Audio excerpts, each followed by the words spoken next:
Hello everyone. For this video, I decided to watch all of Bo Burnham's favorite movies.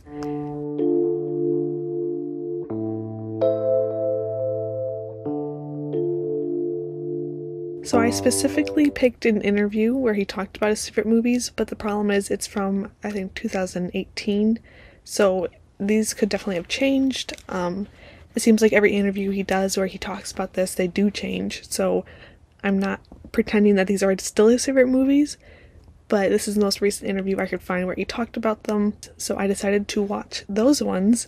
I don't think I've seen anyone personally do a video like this.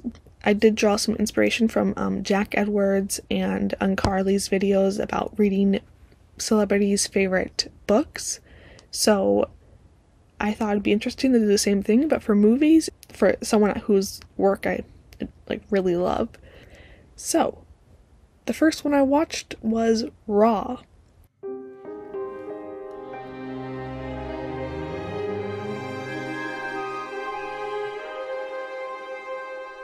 This is one I've heard quite a bit about, and I've seen on Letterboxd that some people have it as their favorite movie. It has lots of good reviews there, so I've been thinking about watching it for a long time, but the idea of the movie kind of put me off. If you don't know, Raw is about a girl who goes to veterinary school. She gets hazed during that, and when she does, she has to eat a raw meat. I decided to do this video and I had to watch Raw, and it was quite disgusting. It's kind of exactly what you would expect when you hear about the synopsis or you read about it. There was some very uncomfortable scenes but it was offset almost by these very artistic, beautiful shots. The main actress did so well, but I don't really see the point of the movie myself. It kind of felt like a story you read in a book of scary short stories. I think the biggest thing I got from this was it's very uncomfortable, and I think that is definitely well represented in Bo Burnham's 8th grade. Especially that car scene, if you've seen it.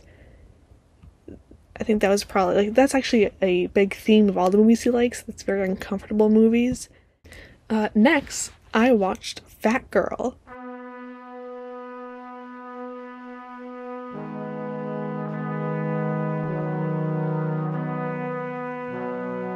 This is actually a French movie, and it's, I think, titled in French My Sister or something similar to that, but for some reason when it was translated, they decided to rename it Fat Girl.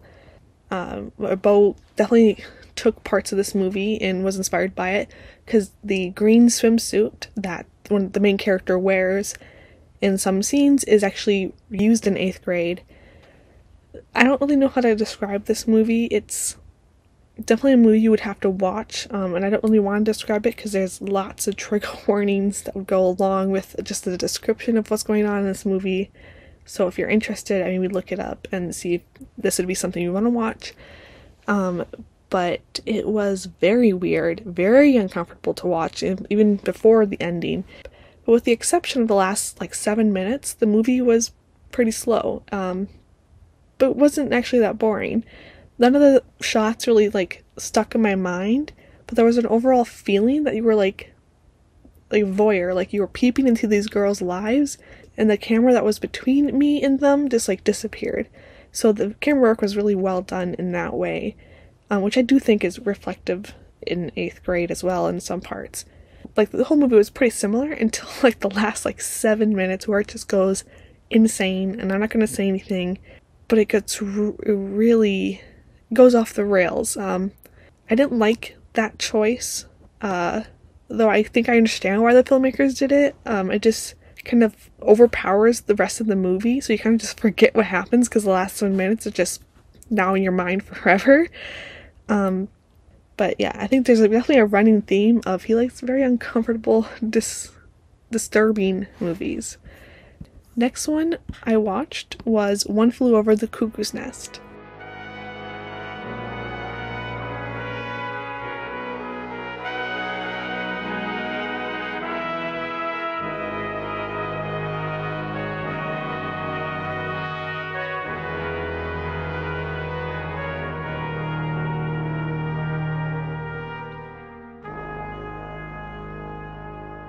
This is only one of the ones that I actually had seen before. It's a classic by Miles Forman. It's beautifully shot, super well acted. You forget you're watching a movie, you just kind of like go into these people's lives. It's a classic, and it's a classic for a reason.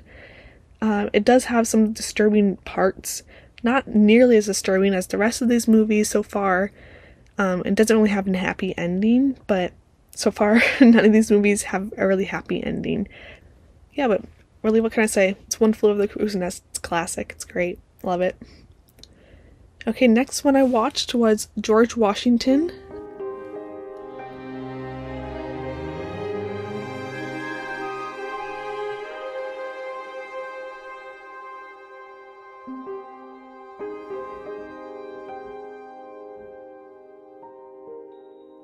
It's like a bunch of kids who are friends, and they're spending their summer together. And it was probably the one I was least excited to watch. This is like the last movie I would ever pick to watch. It was definitely the least disturbing film of them, I think, so far, but it was definitely not happy or uplifting. There were, as always, for all these movies, very amazing shots. The performances were like absolutely amazing. There was, like the other movies, there was something unexpected that happened that kind of like brought the whole tone, made the whole tone of the movie very different. I didn't really care for this movie myself, but I could see why some people would like it. I just recently watched 8th grade for this video, and I don't really see many parallels myself, even though these are kind of similar ages.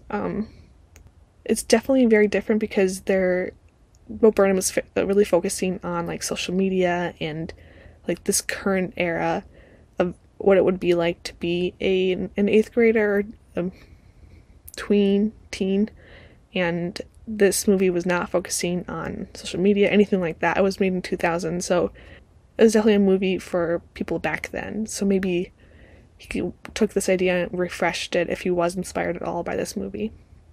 The last one I watched was A Woman Under the Influence.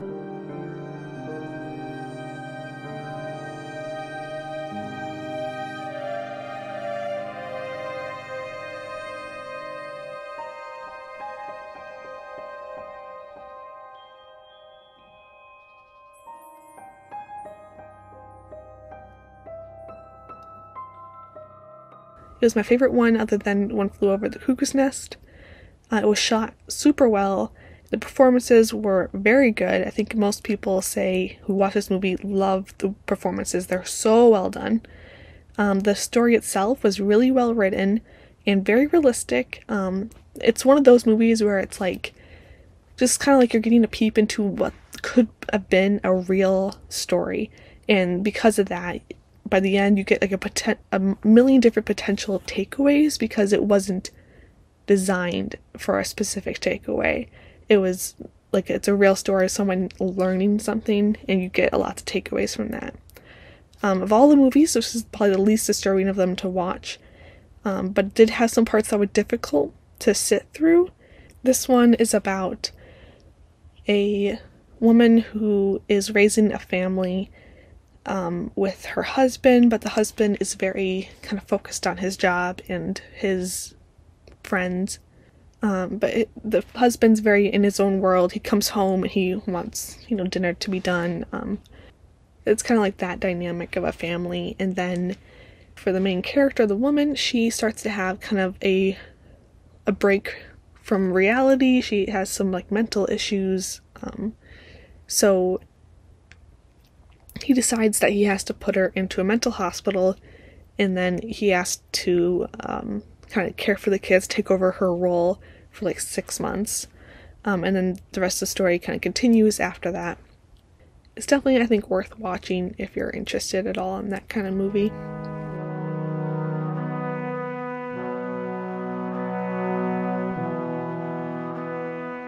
That was all 5 movies I watched, and I think overall I was surprised that, well, first of all, none of them are comedies. None of them were meant to be very funny. second, they were all way more disturbing than I think someone's favorite movies would be. And I was really surprised about how cinephile these movies were. I had to actually get a Criterion subscription just to watch them because I couldn't find them anywhere except for One Flew Over. And I did watch a bunch of other good movies because of that, so I'm very glad I did that. But yeah, I think Bo Burnham has a very interesting movie taste. Yeah, it definitely was unexpected for me. Let me know what you thought in the comments and whether I should do more videos like this and what celebrity I should maybe do. Go ahead and like the video if you care to. Bye!